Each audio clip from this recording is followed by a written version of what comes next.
आपले आपले हक्क सांगतो. एक भारतीय म्हणून आपल्या कर्तव्यांची जाणीव करून देतो. याबद्दल आपले विचार मांडत आहे इयत्ता 4ची विद्यार्थिनी तेजस्वी विषय.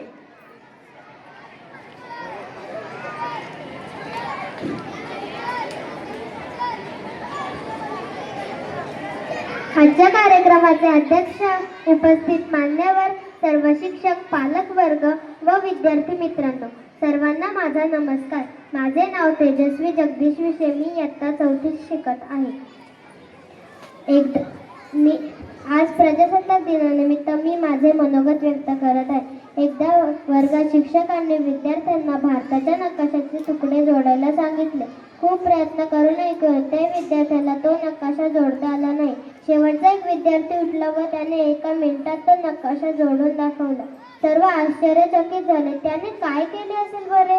त्याने नकाशा पाठीमागे असणारा माणूस जोडला व नकाशा जोडला गेला. थोडक्यात भारतात राहणारी विविध भाषा, धर्म, प्रांताची माणसे आम्ही एका देशाचे नागरिक आहोत या भावनेने राहिली पाहिजेत. विविधतेतून एकरूपता असली पाहिजे. माणसातील भेदभाव नष्ट झाला पाहिजे. तरच आपला देश प्रगती करेल व लोक सुखी समाधानाने राहतील.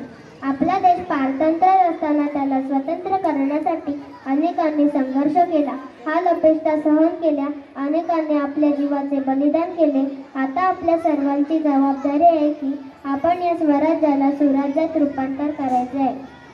यासाठी मला हा देश माझा वाटला पाहिजे. आपण प्रतिज्ञेत म्हणतो की भारत माझा देश आहे. ज्यावेळेस एखादी वस्तू माझी वाटली तेव्हा आपण तिची काळजी घेतो. वस्तू जर आपली वाटली तेव्हा आपण दुर्लक्ष करतो. म्हणूनच तर या भारत देशातील संस्कृती, परंपरा, साधन संपत्ती सुरक्षित ठेवणे ही आपल्या सर्वांची जबाबदारी आहे. संविधानाने सांगितल्याप्रमाणे आपण आपल्या देशातील नागरिकांनी वागले पाहिजे. न्याय, स्वातंत्र्य, समता, बंधुता या गोष्टींचे पालन केले पाहिजे. देशातील नैसर्गिक साधन संपत्तीचे रक्षण केले पाहिजे. पर्यावरणाची काळजी घेतली पाहिजे.